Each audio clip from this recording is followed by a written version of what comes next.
दोस्तों, welcome to my YouTube channel maths made easiest. दोस्तों, इस चैनल को सब्सक्राइब कीजिए और बेल आइकन को प्रेस कीजिए इस चैनल की सारी लेटेस्ट वीडियो देखने के लिए। तो दोस्तों, इस वीडियो सीरीज़ में जहां हम बात कर रहे थे सेट थ्योरी पर, तो दोस्तों हमने काफ़ी फंडामेंटल पॉइंट डिस्कस किए हैं लास्ट वीडियो में, जैसे एम्प्टी सेट क्या है या यूनिवर्सल सेट क्या है और उसको कैसे रिप्रेजेंट किया जाता है और भी बहुत कुछ। उसी वीडियो सीरीज़ को आगे बढ़ाऊंगा और बात करने वाला हूँ इस वीडियो में पावर सेट की। तो इसमें हम डिस्कस करेंगे पावर सेट के क्या इम्पोर्टेंस है, क्या एक्चुअल लॉजिक है पावर सेट के बिहाइंड, और फिर कुछ और अलग अलग रिलेशंस, जैसे एम्प्टी सेट का पावर सेट से क्या रिलेशन है या किसी सेट का अपने पावर सेट से क्या रिलेशन है।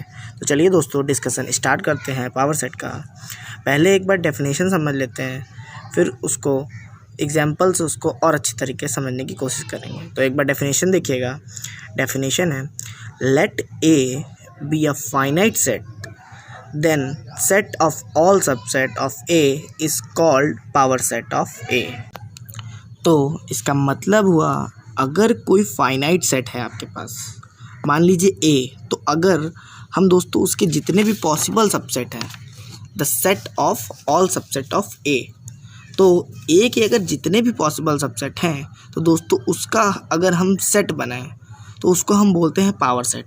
एग्जाम्पल से समझिएगा। तो मान लीजिए एक सेट है हमारे पास A, जिसमें यहाँ पर 3 एलिमेंट है हमारे पास, 1 2 3। तो सोचिए अब इसके क्या क्या डिफरेंट सबसेट हो सकते हैं। तो सबसे छोटे सबसेट की बात करूँगा तो ऑफकोर्स 5 होना चाहिए, बिकॉज सबसे छोटा पॉसिबल सबसेट होता है 5, जिसके पास कोई भी एलिमेंट नहीं होता। फिर समझिएगा, सिंगल एलिमेंट के 3 सेट बना सकते हैं। तो सिंपल है, 1 2 और 3। फिर 2 के कॉम्बिनेशन से बनाए जा सकते हैं, तो 1 2 1 3 एंड 2 3। और लास्ट में बात करने वाला हूँ कि क्या कोई सेट खुद का सबसेट होता है। जी हाँ, लास्ट वीडियो में बात की थी हमने, every set is a subset of itself. तो खुद 1 2 3 सेट को सबसेट मानना गलत नहीं होगा। तो देखिए, इन सबको एक साथ एलिमेंट मान के एक सेट दोस्तों हम बना दें, तो ये जो सेट है इसको हम बोलते हैं पावर सेट। पावर सेट एक बहुत बड़ा पॉपुलर टर्म है, जिसे कहीं कहीं लोग फैमिली ऑफ सेट या सेट ऑफ सेट लिखते हैं। एक इम्पॉर्टेंट बात देखिएगा, मान लीजिए अगर ए सेट है, तो दोस्तों पावर सेट को रिप्रेजेंट किया जाता है पावर सेट ऑफ ए से। एक और इम्पॉर्टेंट बात देखिएगा, सेट ए के अंदर मान लीजिए n एलिमेंट है, तो पावर सेट के अंदर हो सकते हैं 2 raise to power n element. Idea देखिए बहुत सिंपल है। मान लीजिए 1 की अगर बात करता हूँ, पहला जो एलिमेंट है सेट ए का, अब देखिए 1 के पास किसी भी पॉसिबल सबसेट में होने या ना होने के 2 ऑप्शन है, या तो वो होगा या तो नहीं होगा। तब इमेजिन करिएगा, 2 चॉइस आपको 1 की वजह से, सिमिलरली 2 चॉइस आपको 2 की वजह से, और सिमिलरली 2 चॉइस आपको 3 की वजह से मिलेगी। या हम तो कंप्यूटर साइंस वाले स्टूडेंट हैं, तो हमने बाइनरी ऑपरेशन पढ़ा होगा, तो हम समझ सकते हैं 1 2 3 के अगर सारे के सारे कॉम्बिनेशन बनाएं तो 0 0 0 से लेकर दोस्तों हम जा सकते हैं 1 1 1 तक। तो टोटल आपके पास 8 कॉम्बिनेशन होंगे।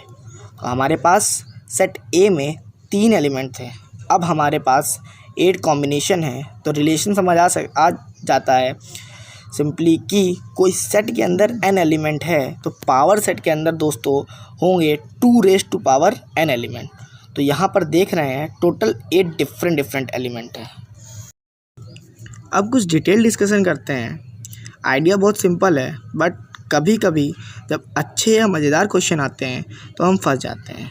कुछ एक्चुअल डिस्कशन करते हैं। देखिए, कुछ स्टेटमेंट मैंने यहाँ लिखा है, इसमें बताना है कि कौन कौन सही है और कौन कौन गलत। पहला स्टेटमेंट है, set A is a subset of its power set. क्या किसी सेट को अपने पावर सेट का सबसेट बोल सकते हैं? तो ये बात थोड़ी सी आसान लग रही है, बट ये इतनी आसान नहीं है। मैं दोबारा पूछ लेता हूँ कि किसी सेट ए को किसी सेट बी का हम दोस्तों सबसेट कब बोलते हैं? तो जब ए के पास जितने भी एलिमेंट हैं वो बी के पास भी होने चाहिए। तो अब इसका मतलब है कि set A power set of A का सबसेट कब होगा? जब सेट ए के सारे element power set of A के पास होने चाहिए। तो चलिए चेक करते हैं। ए के पास पहला एलिमेंट है 1, और क्या पावर सेट ऑफ ए के अंदर 1 दिख रहा है? बहुत सारे लोग सुनते ही बोलते हैं जी हाँ 1 है, यहाँ पर है, यहाँ पर भी है और यहाँ पर भी है। बट मेरे भाई ध्यान से समझना, ये 1 है कि एक सेट है जिसके अंदर 1 है। देखिए दोनों बात अलग अलग है। सेट ए के अंदर एक एलिमेंट है 1, और मुझे यहाँ पर 1 दोस्तों कहीं भी नज़र नहीं आ रहा है, बिकॉज़ ये 1 नहीं है। इस बात को समझिएगा, ये एक सेट है जिसके अंदर 1 है। मुझे इंडिपेंडेंटली 1 चाहिए, बट आप देखेंगे तो दोस्तों यहाँ कहीं भी इंडिपेंडेंटली 1, 2 या 3 नहीं है। यहाँ पर एक सेट है जिसके अंदर 1 है, एक सेट है जिसके अंदर 2 है, एक सेट है जिसके अंदर 3 है। बट क्योंकि यहाँ इंडिपेंडेंटली 1, 2 और 3 नहीं है, तो एक्चुअली दोस्तों ये statement set A is a subset of power set तो हो जाता है गलत। तो ध्यान रखिएगा कि कोई भी सेट अपने पावर सेट का सबसेट नहीं होता है। दूसरा स्टेटमेंट देखिएगा, set A is belongs to power set of ए।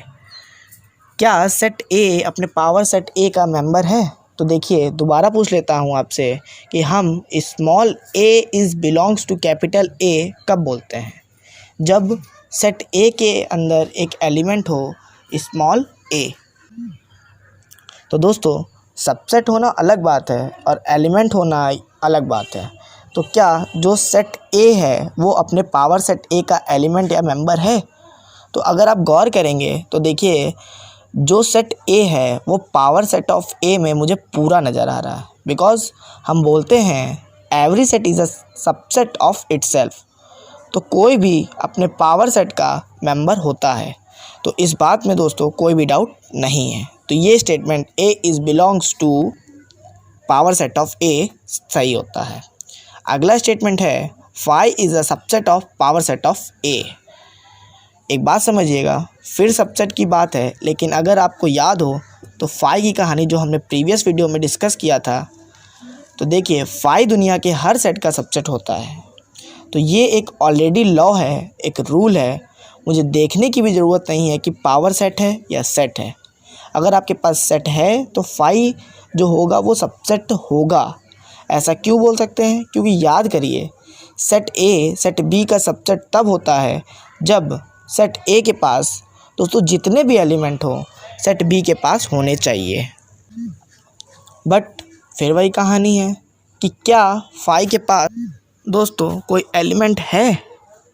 जी नहीं। तो प्रूफ करने की भी ज़रूरत नहीं है यहाँ पर तो फाई दुनिया के किसी भी सेट का सबसेट होता है, तो पावर सेट का भी होगा। तो यहाँ पर 2 स्टेटमेंट हम लोगों के सही हो गए। पहला ये कि power set phi is a subset of power set of A, और दूसरा phi is a subset of set A. अगला स्टेटमेंट है कि क्या phi power set of A का मेंबर भी है? तो देखिए मेंबर होना वैसे अलग बात है, लेकिन आप गौर करिएगा तो किसी भी सेट के रिस्पेक्ट में दोस्तों जो पहला एलिमेंट आएगा हमेशा फाई आएगा। पावर सेट के केस में वो आपको फाई मिलने वाला है, बिकॉज सेट चाहे कोई भी हो, जो सबसे छोटा पॉसिबल सबसेट होता है वो फाई होता है। तो ये बात गलत लगती है, बट यहाँ पर ये बात सही है। तो पावर सेट के रिस्पेक्ट में फाई जो है वो मेंबर भी होता है। तो ये statement phi is belongs to power set of A सही होगा। आखिरी स्टेटमेंट है phi is belongs to set A. तो क्या फाई किसी भी सेट का एलिमेंट भी होता है? तो देखिए बहुत सारे लोगों को लगता है ये बात सही है, बट दोस्तों ये बात सही नहीं है। अब आप देखिएगा ए जो है 1, 2, 3, क्या आपको यहाँ फाई नज़र आ रहा है? जी नहीं। तो दोस्तों हम कह सकते हैं कि फाई किसी भी सेट का मेंबर नहीं है। तो दोस्तों ये statement phi is belongs to A हो जाता है गलत।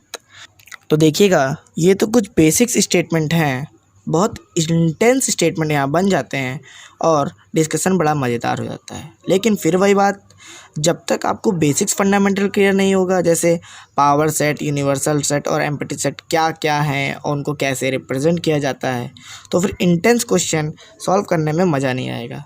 और एक बार लॉजिक आपको क्लियर है तो आगे काम आसानी से हो जाता है।